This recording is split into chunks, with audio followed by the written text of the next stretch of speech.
Hey everybody, welcome back to my channel. Thank you for clicking on this video. If you did, if you're new here, my name is LaShonda, and this channel is a vlog channel dedicated towards mostly documenting my healing journey over the years, and just wanting to be a place where people feel like they are seen and heard and felt.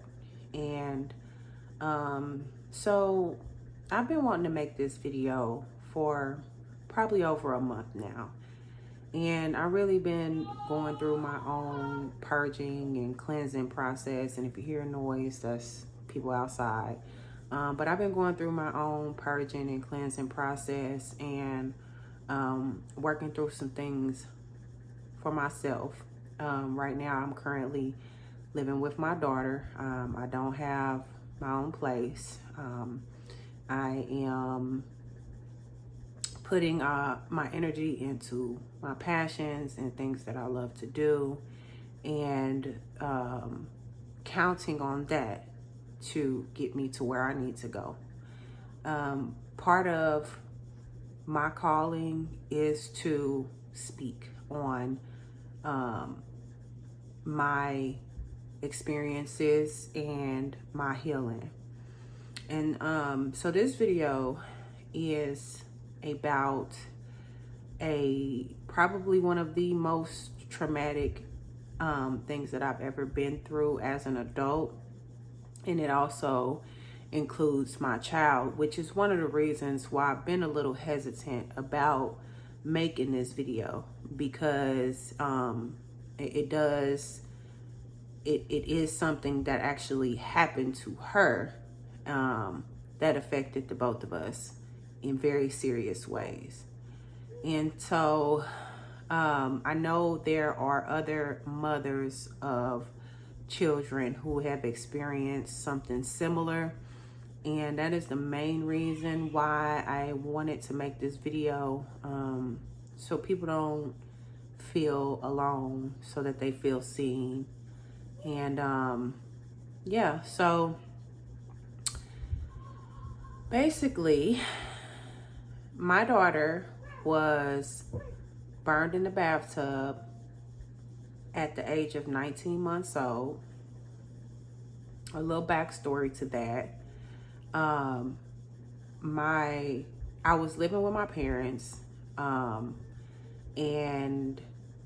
I moved out of my parents' house.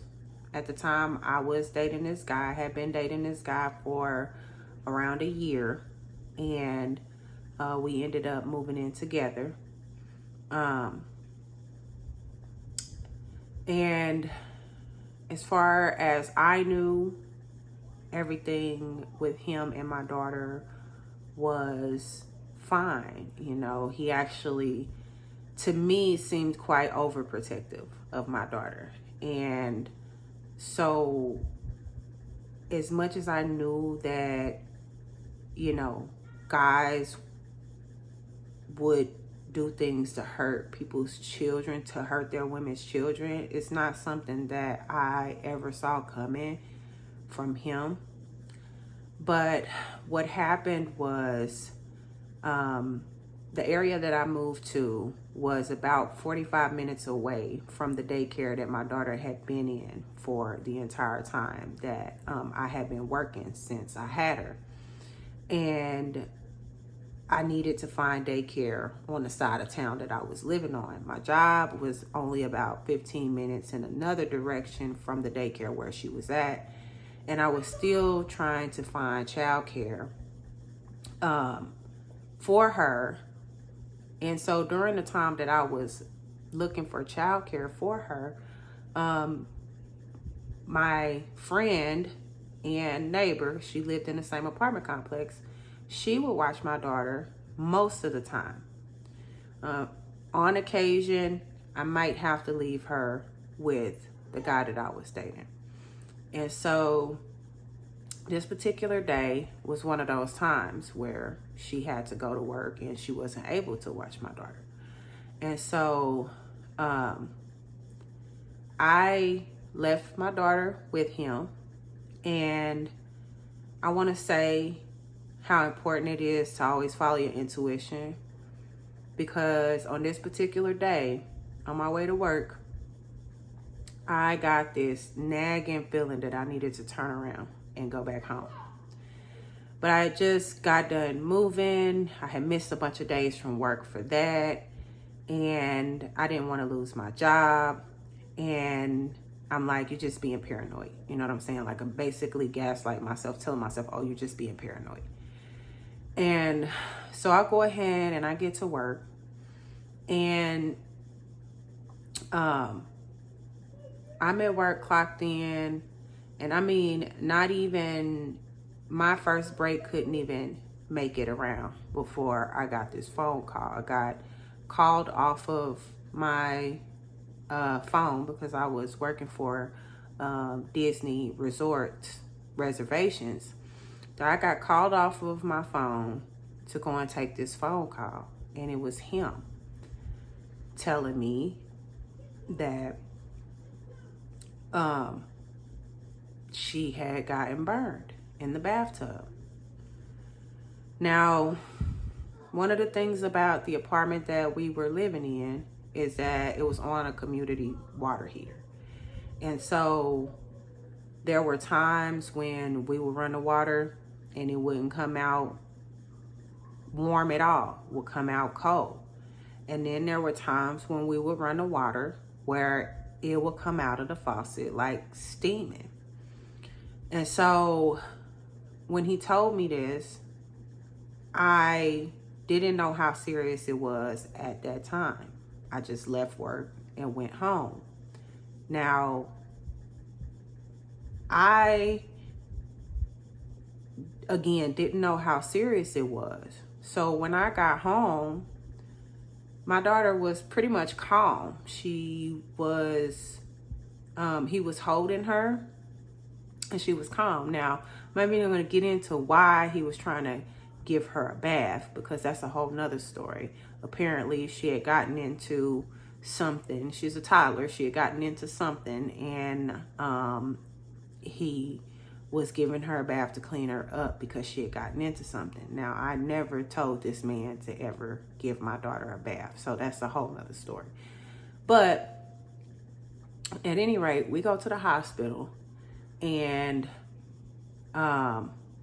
they're telling us and telling me in the hospital that it's going to take up to 72 hours to figure out the extent of her burns. And during this whole time, of course, I'm a mess, like a complete mess. I didn't sleep. I didn't eat. I didn't know what was going on. And of course, I got questioned by social workers. And then once we found out the extent of my daughter's burns, it broke my heart. My daughter was burned 30 to 40% of her body, her lower half, second, third, and some beyond third-degree burns. And of course, at this point, the police are involved. And so during this time, me and my parents had already had a pretty contentious relationship. They already, didn't think I would be a good parent. They made that known multiple times, many times over the course of just me being pregnant, from the time I was pregnant. And so, of course, me thinking about what they would think, or what anybody would think. I was more worried about what people would think of me for leaving my daughter with him. And so I basically had told the police and the social workers initially that I was the one that was there when it happened, even though I was at work. And it was because I didn't want people judging me for leaving my daughter with him. And when the police came, so one of the parts of the investigation, the police came and tested the water. And when they came and tested the water, it was 140 degrees out of the faucet. And so, of course, they had that in evidence or whatnot. But from what the doctor said is that now the story that the boyfriend had told me at the time was that she turned the water on herself. But the doctor said that was not possible. She had to have been sat down in the water. So I had told the police the story that he had told me, but just as if I was there. And of course, that wasn't the case according to the doctors. And so I get taken to jail. They tried to charge me with, aggravated battery. Because when I was in questioning, I didn't have a lawyer and I didn't know the extent of my daughter's burns at the time. And I didn't know what I was doing. I was 21 years old and I was a wreck. I mean, I didn't even see mugshots from back then and I was a wreck. And so, I go to jail. And I'm in jail for a week. And apparently I had been on the news. The news had gone out to my apartment complex and talked to neighbors who I've never seen in my life, never talked to in my life. They were saying different things, oh, well, we would have never thought, or, they wouldn't question the neighbors or whatnot, the news did, but never once ever talked to me. So the news channels that went to cover this story, they never spoke to me. So I get to jail and I find out that I'm on the news, and these girls in jail wanted to hurt me, okay? Which is understandable because that's how they feel about people who harm children. And at that point, nobody knew that it happened under his care. The story was the story that I gave the police, which was that I was there, which was the same story which I told them the same story that he told me about what happened. And so, the girls in the jail could see that I was a wreck. They knew that the way that I was, how emotional I was, that there was no way that I hurt my own kid on purpose. And so they kind of let up on me, and then they started actually trying to comfort me and support me and stuff like that. So I did appreciate that. So my parents and my aunt ended up bailing me out of jail. And my daughter had been in the hospital. She was in the hospital for about 6 weeks. I couldn't go and see her at the hospital. I ended up getting me an attorney who took the case pro bono, which I'm grateful for. But she had multiple surgeries. Of course, she was taken from my custody and placed in the custody of the state. And she was in a foster care for a little while, and then she ended up being placed with my cousin. And I lived in Kansas. My parents lived in Missouri, and so she couldn't be placed with my parents because of what's called an interstate compact. They said it would take about 3 to 6 months for that paperwork to even go through for her to be placed with them.